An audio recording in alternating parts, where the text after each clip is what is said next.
Kain na tayo. Gutom akong naglakad. Ayan.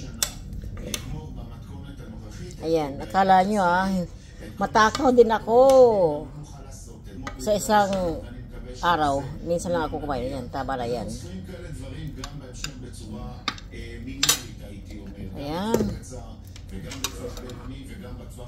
Kain na tayo. Meron tayong ulam na tuna.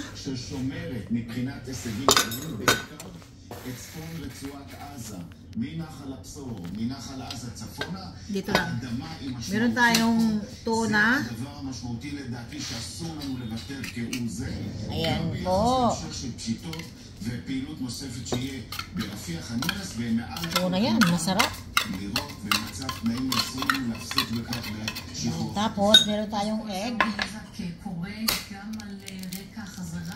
na nilaga.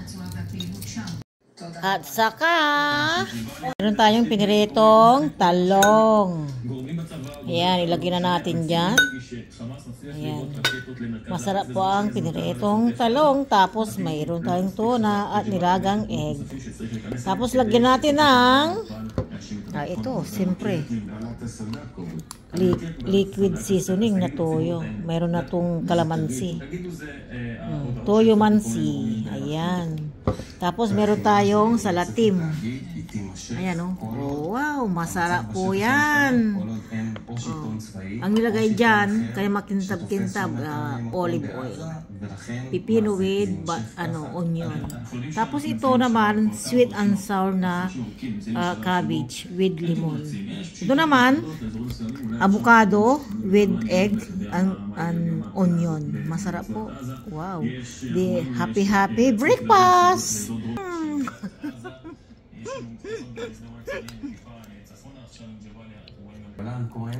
את נמצאת ביום הקשה הזה עם נירה. מסרב.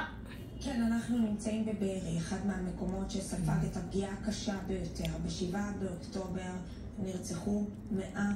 Ganito lang yung ulam mo. Sarap-sarap na. גם 30 נחטפו לעזה, ונמצאת איתי כאן נירה, שבעלה נחטף בחיים לעזה. כמה חודשים לאחר מכן הוא נהרג.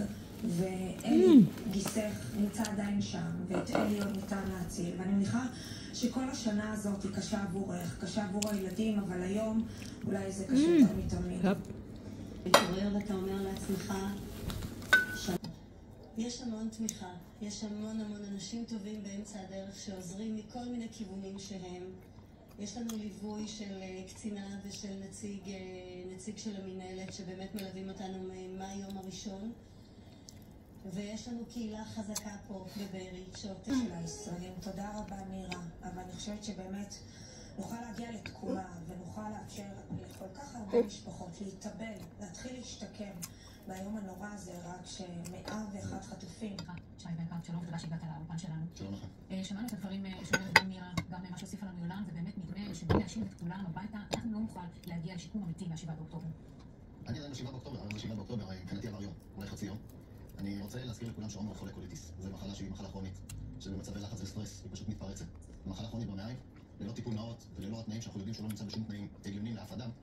זו מחלה שמסכנת חיים. הוא נמצא בשבי שנה שלמה. אני לא רוצה שיקבל תרופות, אני רוצה את הבן שלי בבית. והקוליטיס מסכן לו את החיים. הוא צריך כבר להיות בבית מזמן, אני צריך לטפל בבן שלי.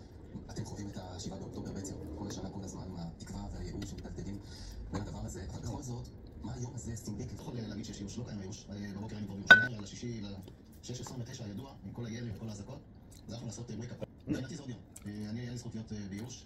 אני בבחינה שלי, בעובדה, עומר חוזר, והוספנו לזה עומר חוזר חי. היה אמור לצאת כנראה בעסקה מתווה הומניטרי, זה פשוט קרה את כולנו בפנים. אני אוסף הכל 24/7, זאת משימת חיי. מה זה שעומר הביתה? האמנתם? שנשב פה שנה אחרי, בדיוק שנה אחרי, ואומר אדם נשב. אני חשבתי שהאירוע הזה, עם כל היכולת הצבאית, עם כל השיח שדובר, שזה ייקח בין שבועיים לחודש. לא תיארתי לעצמי שזה יכול להתקרב לאזור כזה, זה לא היה בדמיון שלי. אני עוד בשבוע הראשון עשיתי פגישות עבודה למיניהם, אמרו לי, אתה כנראה, היו הזדמנויות, אני לא מכיר את כולם, מעסקת נתניהו, דרך ביידן, מחזירים, הולכים, מדבר עם נושא המשא ומתן, אני מדבר עם האנשים שמשקיעים פה, אני צריך להם את התשובות. נכון להיום אין לי תשובות. מאף גורם, שזה משהו שהוא לא בסיסי, החזרת כל החטופים, במיטות 1 באוקטובר, להחזיר את תושבי הצפון. כרגע זה 50%. אז איפה החטופים? איפה החטופים קדימה? כן. איפה החטופים? זו שאלה ששואלים את עצמם רבים שמסקרת ומלווה את משפחות החטופים. הבוקר בממ"דים.